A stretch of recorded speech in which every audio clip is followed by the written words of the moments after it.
again to the Irish Influence. I hope this finds you well.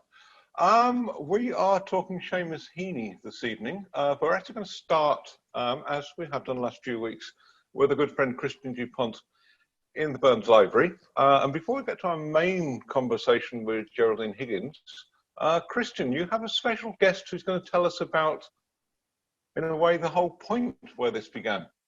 We have an extra special guest that we've been promising you. We actually have live with us tonight the sculptor Rowan Gillespie, who we've been talking about week by week here, celebrating the installation of the 4 Irish literary Nobel laureates there at Boston College, Ireland, with you, Mike.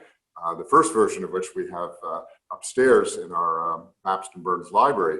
But Rowan, you're in your studio in Blackrock this evening, and you have a virtual background, I'm guessing, there, because it looks like these are the heads as they were being cast. I do. I've managed to sort of get a virtual screen that's up behind me. So this is how the studio looked when I was actually working on the sculptures.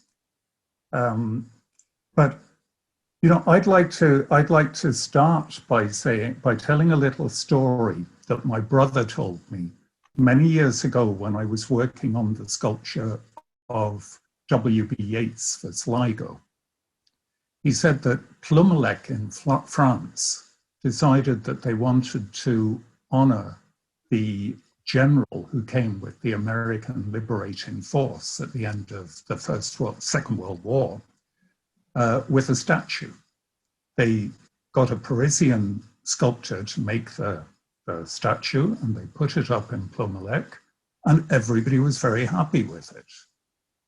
Until many years later, the descendants of the general came over to see the statue. Now, he had passed away, but they came and they looked at it, and they were quite upset. They said, it doesn't look remotely like that, not at all. So the Lord Mayor of Plumelec and the officials went off to the artist in Paris and questioned him. And he said, no, it's not his head at all. It's just a head I had in this corner of the studio, which I thought looked good on it, so I used it. So they spent, there was a bit of toing and froing, and then they left it the way he'd done it, because they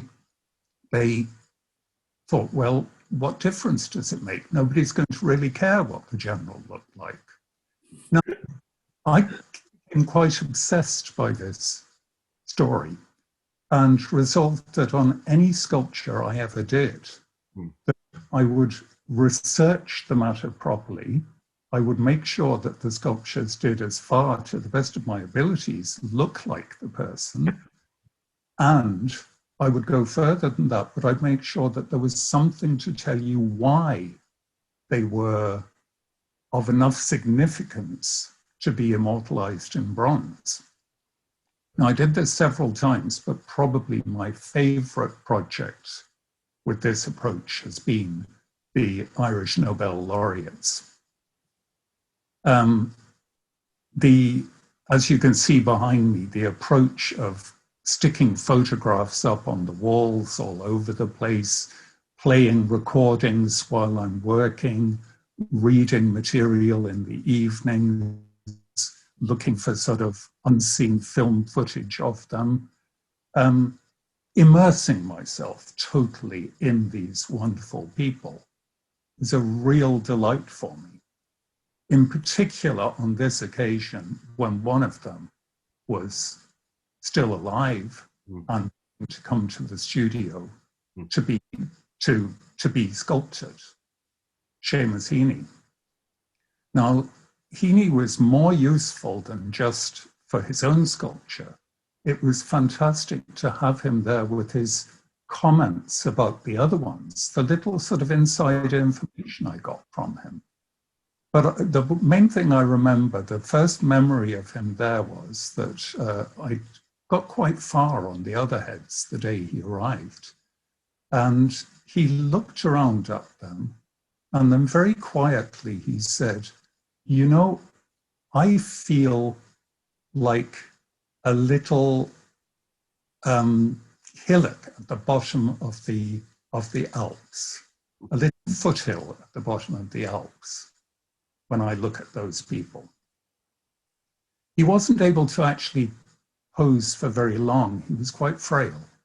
And that didn't really matter to me. It was more being with him was important. So we spent most of our time sitting in the window of my living room, looking out over the garden, eating banana bread and drinking tea.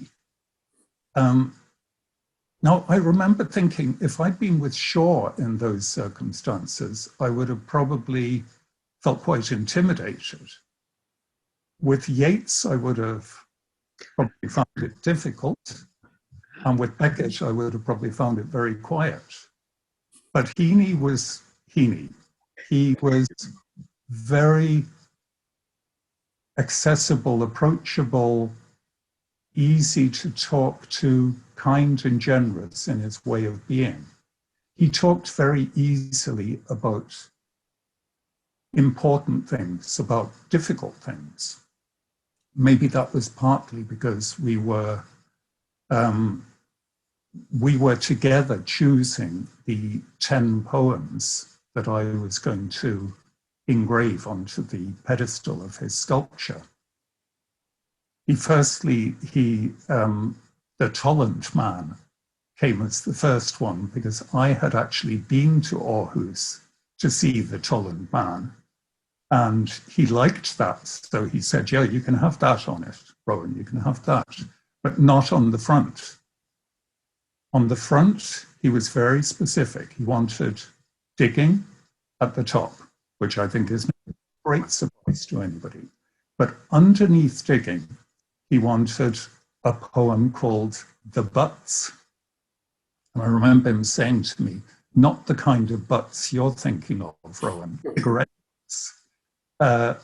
It's a beautiful poem about clearing things away, sorting things out after the death of his father. Very moving poem. And it often came back into my mind because it wasn't that much later, just a year or so later, that Seamus Heaney himself passed away. And in my own experience of life at the fine old age I am now, I've experienced my own fair share of difficulties and loss of friends and people close to me. And you know what? I've found that in those situations, of all the different poets and authors I've sculptured, that the one who's always seems to be there for me in that moment to help me process the challenges of life, the one who's always there is the words of Seamus Heaney. They are the ones which come to me. Always in our house, we called him Famous Seamus, which I think expressed something of his simple way of being, and yet he was so famous as a person. He was certainly not a foothill at the bottom of the Alps. To me, Seamus Heaney was Mont Blanc. But with that, I think I should hand you over to Geraldine Higgins and the other guys who know much more about him than I do. Marvelous, marvelous, Rowan. Thank you. Yeah, you've really...